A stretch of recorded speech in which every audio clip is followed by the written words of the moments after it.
Ikan di Danau Toba mati mendadak.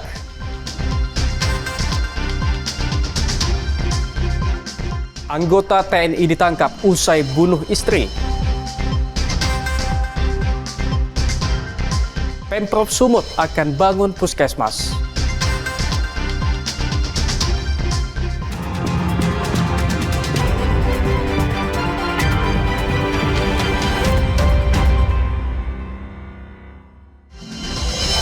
Halo, selamat pagi saudara. Kompas Sumut hari ini hadir dengan beragam informasi penting dan menarik dari Sumatera Utara. Selain 3 sorotan tadi, sejumlah informasi lain akan kami sajikan dalam Kompas Sumut. Bersama saya Emir Syapurba, inilah Kompas Sumut selengkapnya di Kompas TV, independen terpercaya.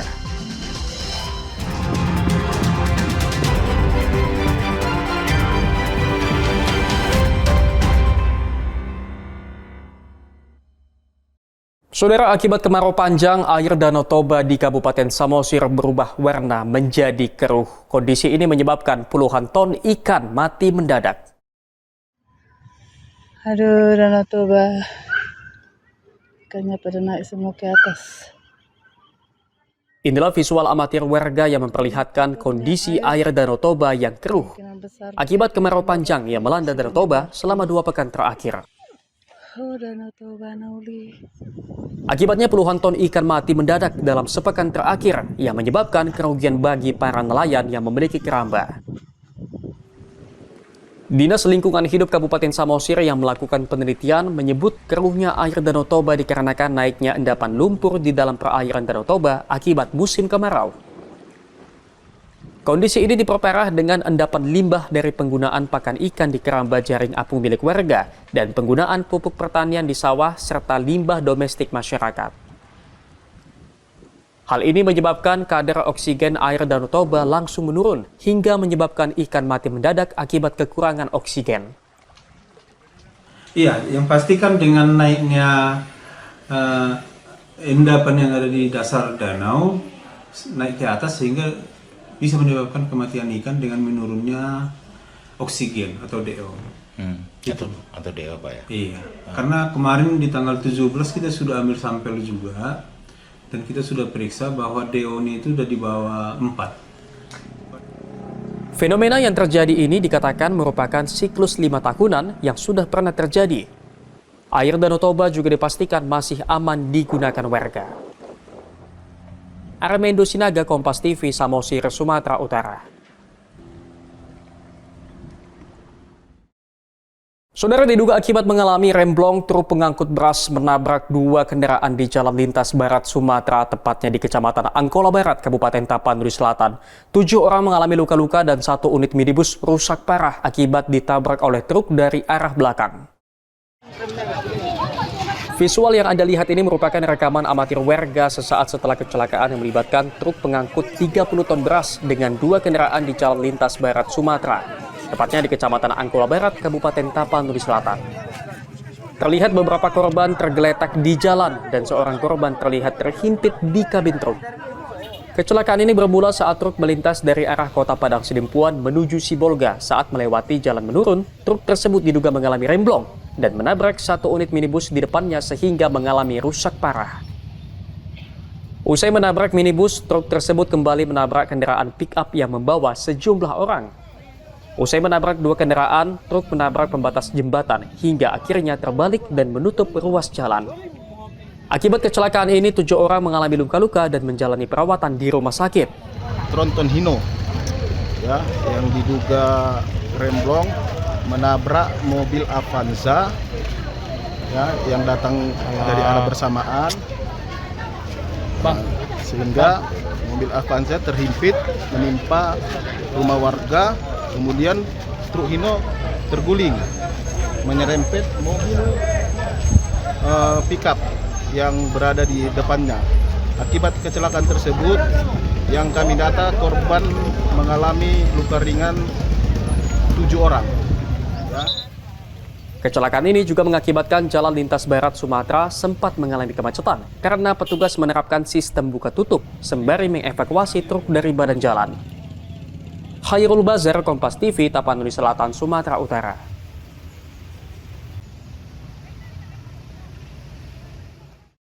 Saudara, tim gabungan Satreskrim Polrestabes Medan dan Dinas Ketahanan Pangan Kota Medan melakukan sidak di beberapa retail modern. Dalam sidak ini, tim mengambil sampel beras untuk dilakukan pengecekan.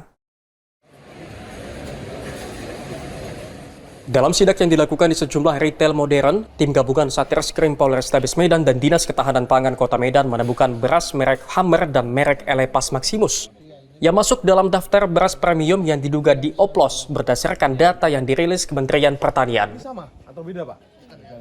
Kedua merek beras tersebut masih diperjualbelikan secara bebas di masyarakat. Tim gabungan kemudian mengambil sampel beras dari kedua merek tersebut untuk diuji di laboratorium oleh Dinas Ketahanan Pangan.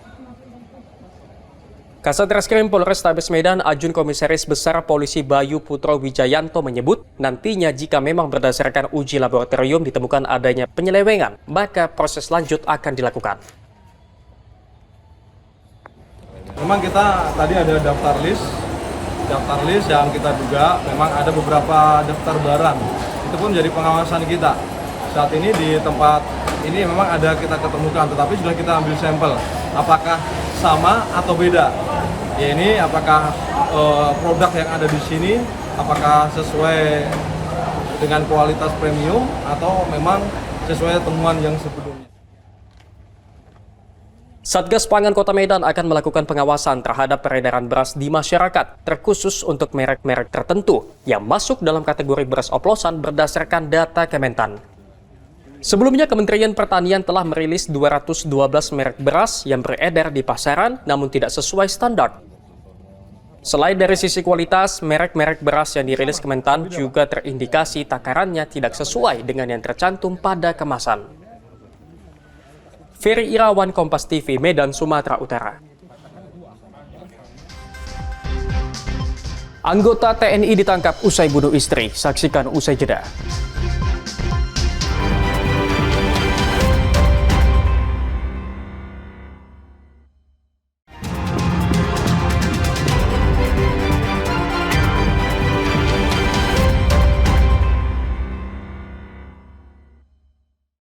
Masih bersama saya Emir Syapurba dalam Kompas Sumut. Saudara, seorang anggota TNI diduga membunuh istrinya di Desa Sesemayang, Kecamatan Sunggal, Kabupaten Deli Serdang. Pelaku berhasil ditangkap di Bandara Kuala Namu saat akan melarikan diri.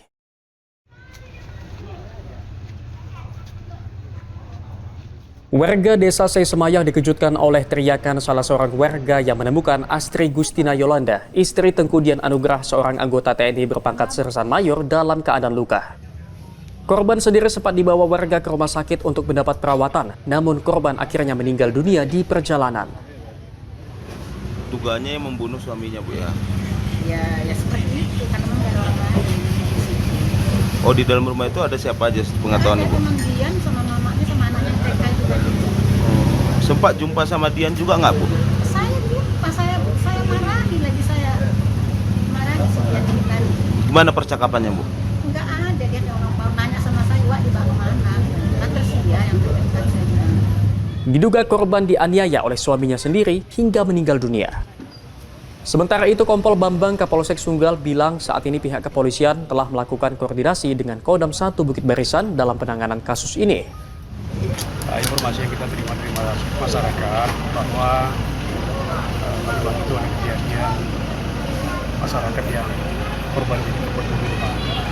Berdasarkan informasi tadi, kita lakukan pengecekan ke TKP, kemudian selanjutnya karena ini dilanjutkan apalah dengan kawan-kawan udah lihat lagi semana situasi di sana kan gitu kan, ya itu aja.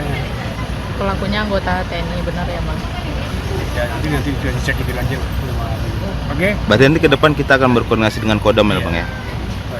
Masya Allah. Usai menjalani otopsi, jenazah korban dibawa ke rumah orang tuanya untuk dimakamkan. Kasus ini sendiri tengah ditangani polisi militer Kodam 1 Bukit Barisan. Dedi Zulkifli Tarigan, Kompas TV dari Serdang, Sumatera Utara. Saudara, aksi kejar-kejaran antara polisi dan seorang bandar narkoba mewarnai penggerebekan sarang narkoba di Kota Medan. Selain menangkap satu pelaku, polisi juga menyita sejumlah barang bukti narkoba. Kejar-kejaran antara polisi dan seorang bandar narkoba terjadi di kawasan Medan Tuntungan. Pelaku berinisial S yang mengetahui kedatangan polisi sempat berupaya kabur meskipun pada akhirnya gagal. Dari tangan pelaku yang tercatat berstatus sebagai residivis ini, polisi menyita sejumlah paket sabu siap edar dan 1 paket ganja. Polisi juga menemukan senjata tajam dari tangan pelaku. Kasatres Narkoba Polrestabes Medan Ajun Komisaris Besar Polisi Tommy Arwan menyebut dari lokasi penangkapan pelaku, pihaknya juga menemukan 1 barak narkoba yang kemudian dihancurkan dan dibakar.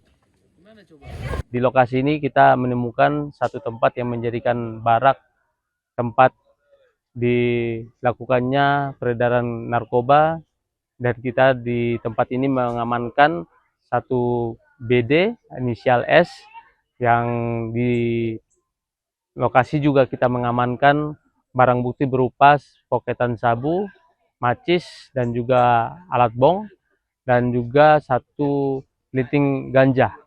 Dan dari lokasi kita lakukan penyisiran dan membakar barak yang menjadi tempat sarang narkoba tersebut. Pelaku yang ditangkap kini terancam kembali di penjara selama lebih dari 5 tahun karena dijerat dengan Undang-Undang Nomor 35 Tahun 2009 tentang narkotika. Ferry Irawan, Kompas TV, Medan, Sumatera Utara.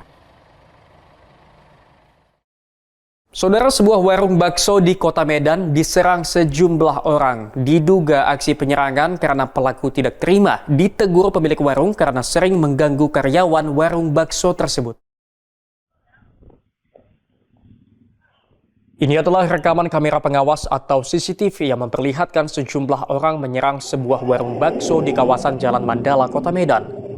Aksi penyerangan akhirnya berhenti usai pelaku mengetahui kedatangan sejumlah warga ke lokasi kejadian.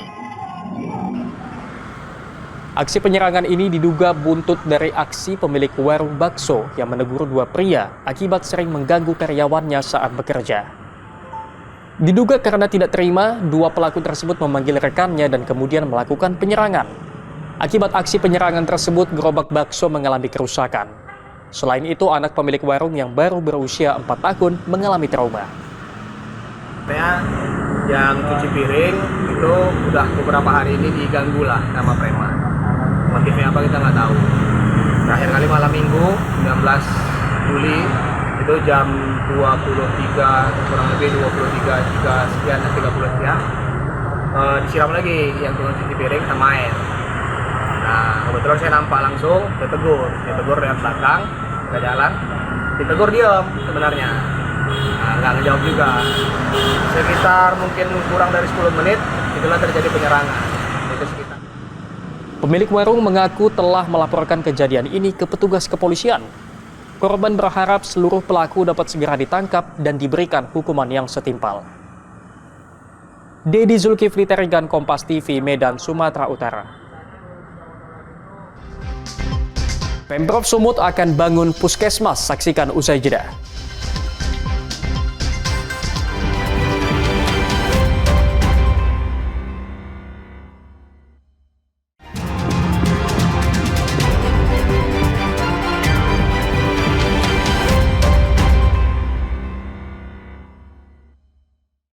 Masih bersama saya Emir Syapurba dalam Kompas Sumut. Saudara, pemerintah Provinsi Sumatera Utara akan membangun puskesmas rawat inap untuk masyarakat di Pulau Kampai, Kabupaten Langkat. Selama ini masyarakat harus menyeberangi laut untuk mendapatkan perawatan yang lebih memadai.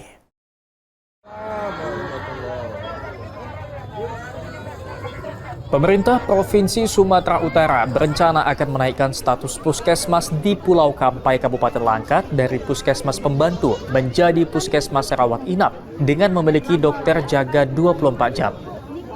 Untuk itu, pemerintah Provinsi Sumatera Utara akan bekerja sama dengan pemerintah Kabupaten Langkat untuk membangun fasilitas puskesmas sehingga layanan kesehatan bagi masyarakat akan maksimal. Gubernur Sumatera Utara Bobi Nasution bilang untuk tahap pelaksanaan pembangunan puskesmas rawat inap akan dilakukan setelah pemerintah Kabupaten Langkat menyelesaikan tahapan perencanaannya. Kita ingin naikkan statusnya dari puskesmas pembantu menjadi puskesmas rawat inap. Karena itu memang ada, bisa dibuat.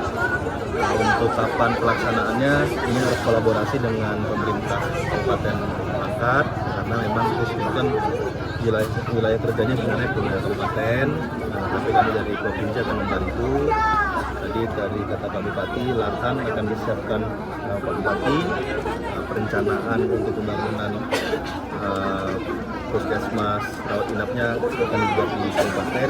Kami akan menyiapkan anggaran. Kami menyiapkan nanti akan kami berikan melalui bantuan keuangan provinsi ke Kabupaten Langkat agar bisa dibangun terserah Pak Bupati. Kalau perencanaannya ada tahun ini, insya Allah kami akan transfer uangnya biar bisa dibangun tahun ini. Tapi kalau misalnya waktunya mepet atau tidak selesai sampai dengan akhir tahun, saran saya di awal tahun 2026 itu bisa tenaga medis. Sebelumnya, warga kerap mengeluhkan fasilitas kesehatan yang ada kurang memadai. Akibatnya, warga bahkan harus menyeberang lautan menggunakan kapal kecil ke kota Pangkalan Susu untuk mendapatkan perawatan yang lebih baik. Dedi Rizky Ginting, Kompas TV, Langkat, Sumatera Utara. Saudara, jumlah penderita penyakit gagal ginjal kronis terus mengalami peningkatan. Tidak hanya pada usia lanjut, gagal ginjal kronis juga mengancam anak-anak. Pola hidup tak sehat menjadi salah satu penyebab utamanya. Menjadi pasien gagal ginjal sejak tahun 2022 menjadikan Marianto tak asing lagi dengan terapi hemodialis di Rumah Sakit Umum Pusat Haji Adam Malik, Kota Medan. Meski harus rutin menjalani terapi selama 2 kali seminggu, Marianto tetap menjalani aktivitas sehari-hari dengan bekerja sebagai petugas keamanan dan menjadi ayah bagi 2 buah hatinya. Awalnya, Marianto tidak menduga mengalami penyakit gagal ginjal. Ia berpesan agar masyarakat dapat menjaga pola hidup sehat. Periksa ke dokternya itu karena muntah terus kan, muntah, mual. Pokoknya kayak orang asam lambung itulah gitu. Kirain aja asam lambung gitu kan. Baru dibilang dia 2 punya anak katanya. Udah bilang gitu. Berapa anak? 2. Kerja. Ah gini aja katanya. Kalau kamu mau lihat anakmu besar, sore ini kamu cuci darah. Kamu wajib cuci darah katanya. Ya untuk kawan-kawan di luar sana, kalau nggak mau kayak gini, jaga pola makan lah. Jangan begadang. Intinya hidup sehat. Sehat mahal. Penyakit gagal ginjal memang menjadi ancaman bagi masyarakat Indonesia. Minimnya kesadaran berolahraga dan menerapkan pola hidup sehat menjadi salah satu penyebab utamanya. Hasil riset kesehatan dasar tahun 2018 yang dilakukan Balitbang Kesehatan menyebut prevalensi penyakit ginjal kronis di Indonesia mencapai angka 0,38%, yang artinya dari 1.000 penduduk terdapat 3,8 orang yang menderita penyakit gagal ginjal kronis. Dokter spesialis penyakit dalam RSUP Haji Adam Malik Medan, Rada Radius Tarigan bilang, penyebab penyakit gagal ginjal kronis terbanyak disebabkan hipertensi, diabetes, dan infeksi pada ginjal. 2 penyebab teratas, yakni hipertensi dan diabetes, disebabkan pola hidup tak sehat. Hemodialis atau cuci darah menjadi terapi yang harus dijalani pasien penyakit gagal ginjal kronis, karena ginjal yang tidak lagi mampu menyaring zat sisa dalam darah sehingga harus digantikan oleh mesin. Saat ini, Rumah Sakit Umum Pusat Haji Adam Malik Medan memiliki 44 mesin dialis yang setiap harinya melayani 40 hingga 60 pasien. Banyak pasien-pasien kita karena nggak bergejala, dia tidak mau berobat ke dokter, malah berobat sendiri-sendiri. Sehingga memakai perasaannya saja. Dia perasaannya dibilang nggak sakit kepala, saya nggak hipertensi. Sehingga kita nggak bisa memonitor apakah akibat hipertensinya sudah ada gangguan ginjal, karena ginjal ini memang tak bergejala. Pasiennya sudah misalnya mengalami gejala-gejala yang berat seperti mual, muntah, bengkak, sesak napas, malah kencingnya sudah sedikit, itu mungkin sudah bisa pertimbangkan untuk melakukan yang terakhir cuci darah pengobatannya. Selain hemodialis atau cuci darah, RSUP Haji Adam Malik Medan juga mampu melakukan transplantasi ginjal yang sudah berlangsung sejak tahun 2016. Total 14 pasien telah ditangani RSUP Adam Malik dengan angka keberhasilan 80%. Dokter spesialis penyakit dalam Alwi Tamrin Nasution menegaskan penanganan terbaik bagi pasien penyakit ginjal kronis tahap akhir adalah transplantasi ginjal. Dengan teknologi dan alat yang sudah tersedia, didukung dengan kelengkapan tim medis, peluang transplantasi ginjal kini makin besar. Kita, Rumah Sakit Pusat Umum Haji Adam Malik sudah bisa melakukan transplant dan memang 100% itu bisa di-cover oleh BPJS. Karena transplantasi ini adalah pilihan terbaik terapi pengganti ginjal, ya kita berharap ya pada pasien-pasien yang sudah jatuh pada penyakit ginjal tahap akhir itu transplantasilah solusi. Ya, transplantasilah solusi yang paling baik sehingga kualitas hidup semua lebih baik, pekerjaan tidak terhambat. Kalau cuci darah kan terhambat, harus datang ke rumah sakit 2 kali seminggu. Ini ndak. Rutin berolahraga dan menerapkan pola hidup sehat menjadi kunci agar kita terhindar dari berbagai penyakit, salah satunya gagal ginjal kronis.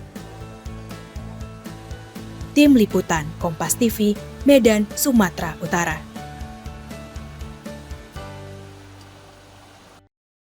Saudara, sebuah terobosan dilakukan Kejaksaan Negeri Karo dengan memanfaatkan barang bukti tindak pidana menjadi alat praktek bagi siswa STM. Inovasi ini sebagai bentuk kepedulian akan dunia pendidikan dan meningkatkan nilai ekonomi barang bukti tindak pidana yang ada.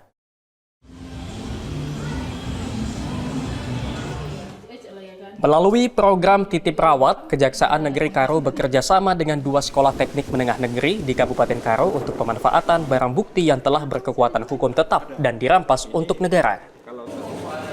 Barang bukti berupa sepeda motor yang tidak memiliki nilai ekonomis tinggi diserahkan kedua STM negeri di Kabupaten Karo untuk menjadi bahan praktik bagi siswa sekolah. Diharapkan para siswa STM tersebut dapat memperbaiki sepeda motor sehingga dapat meningkatkan nilai ekonomisnya.